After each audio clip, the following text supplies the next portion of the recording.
Olá, a paz do Senhor a todos, um ótimo dia. Quero agradecer a Deus por essa oportunidade, por mais um dia estar em sua presença. Hoje, dia 28 de janeiro de 2026, e Deus tem uma palavra para a sua vida.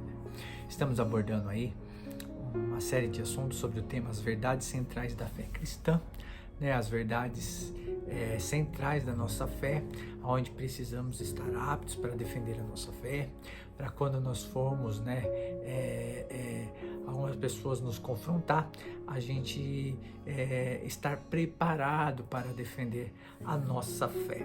Esse que é o propósito desses vídeos. E hoje nós vamos falar de mais um assunto muito importante, muito debatido, muito polêmico, onde muitas denominações acreditam, outras não acreditam, e a gente precisa compreender à luz da palavra o que a Bíblia Sagrada nos ensina.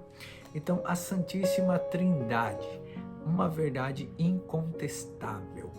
Nós pentecostais que defendemos a nossa fé, nós cremos no Pai, no Filho e no Espírito Santo.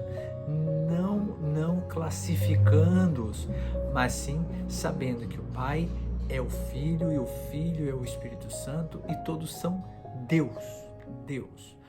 Então, nós precisamos ter essa compreensão, porque a palavra de Deus nos ensina que todos eles são Deus, tem todas as características, tem todos os atributos, onisciência, onipresença, onipotência, juízo estão em suas mãos também.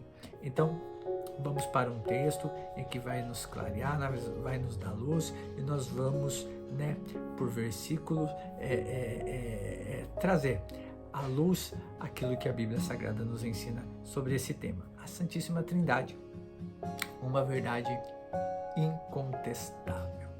Vamos lá, Mateus capítulo 3, verso 13 ao 17, que diz assim: Então veio Jesus da Galileia ter com João, junto do Jordão, para ser batizado por ele.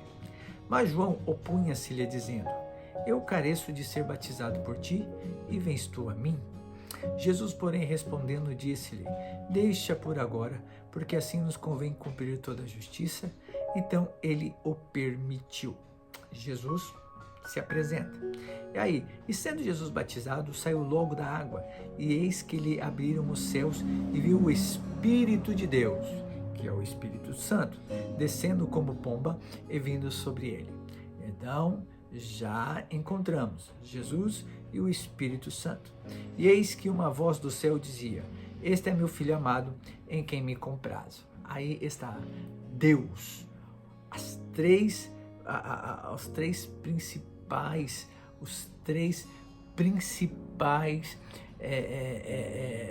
evidências da Trindade: Jesus, Espírito Santo e Deus, presentes no texto do batismo de Jesus.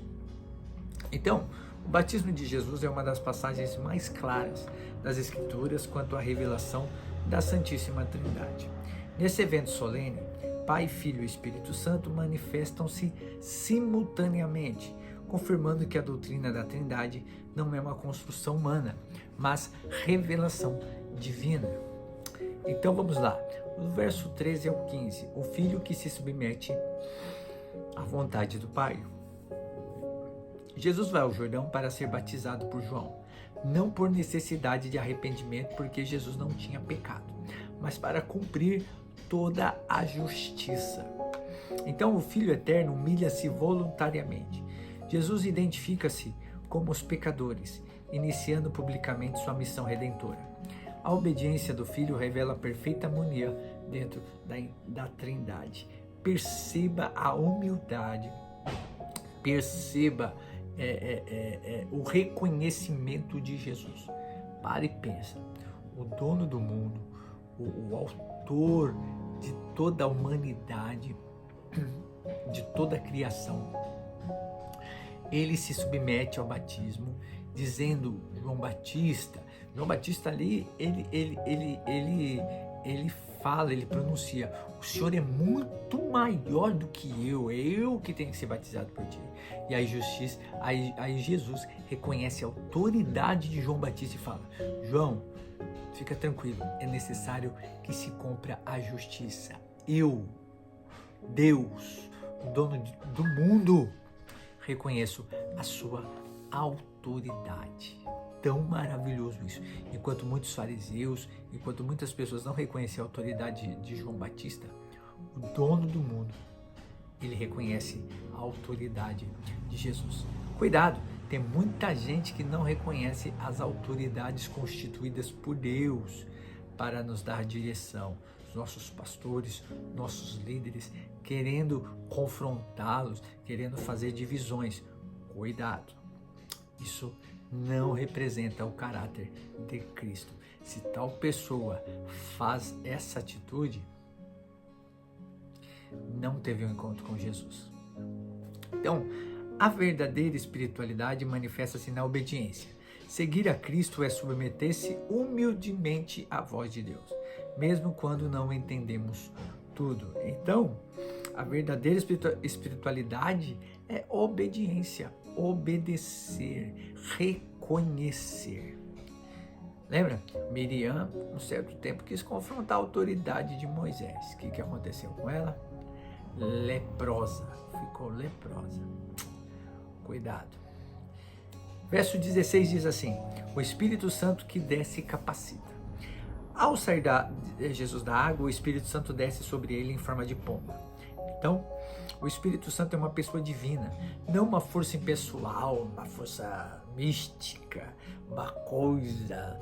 Não, ele é uma pessoa divina. Ele unge e capacita o Filho para o ministério. Sua manifestação simboliza a pureza, paz e aprovação divina. Lembra no vídeo de ontem que eu falei os símbolos do Espírito Santo, seu significado? Pomba, um dos símbolos do Espírito Santo. Então, nenhum serviço cristão frutífero é possível sem a ação do Espírito Santo. Se não tivermos o Espírito Santo, não é frutífero a nossa obra. Pode até parecer externo, mas internamente e diante de Deus não será reconhecida. Precisamos depender diariamente de sua direção e poder, porque é Ele que nos direciona, é Ele que nos capacita. Verso 17. O Pai que testemunha e aprova o Filho. A voz do céu declara: este é o meu Filho amado, em quem me comprazo. O Pai revela sua identidade e seu amor pelo Filho. Há distinção clara entre Pai e Filho, sem divisão da essência divina. A Trindade atua de forma conjunta e harmoniosa. Teve suas funções ali, Deus, Jesus Cristo e o Espírito Santo, que também já falei. Então, nossa identidade e segurança espiritual vem da aprovação de Deus, não dos homens. Em Cristo também somos aceitos e amados pelo Pai. Então, nossa identidade e segurança espiritual tem que vir da aprovação e sermos aprovados por Deus o tempo todo. Qualquer coisa, qualquer ensino, qualquer pessoa que confronta a autoridade de Jesus e a palavra de Deus, não há aprovação de Deus, e tal pessoas nós temos que sair fora. Então, no batismo de Jesus, a Santíssima Trindade se revela de forma inequívoca. O Filho é batizado, o Espírito desce e o Pai fala dos céus. Em Gênesis 1 também, verso 2, diz que o Espírito de Deus pairava sobre a face das águas. E disse Deus, haja luz. Então a gente vê ali a Santíssima Trindade exemplificada, porque Jesus é o Verbo. Então, vamos ver na criação do ser humano, façamos, plural, façamos o homem a nossa imagem e semelhança. As três pessoas ali exemplificando a Santíssima Trindade. Então, essa verdade incontestável fortalece a nossa fé, aprofunda a nossa compreensão de Deus e nos chama a viver em comunhão, obediência e dependência do Deus triuno. Então nós temos, qual é a nossa chamada? Qual é o chamamento do Espírito Santo para nós? É comunhão, obediência e dependência de Deus o tempo todo para a nossa vida. Que o Espírito Santo ilumine a nossa mente. Oremos. Pai amado, em nome de Jesus, te louvo e te agradeço. Muito obrigado, Senhor, meu Pai, pela obra redentora do Senhor. Muito obrigado pelo teu poder maravilhoso que estás no céu. Muito obrigado, Jesus Cristo, pelo teu sacrifício, Senhor, por nos salvar naquela cruz do Calvário. E amado Espírito Santo, muito obrigado por não nos deixar sozinhos e habitar em nós para nos dar direção, Senhor, meu Pai, o tempo todo da nossa vida. Necessitamos de Ti, Pai, precisamos de Ti, para que a nossa vida venha a ser, Senhor, meu Pai amado, aprovada pelo Senhor, em nome de Jesus. Que Deus abençoe a sua vida, a sua casa, a sua família, seu ministério e sua saúde, em nome de Jesus.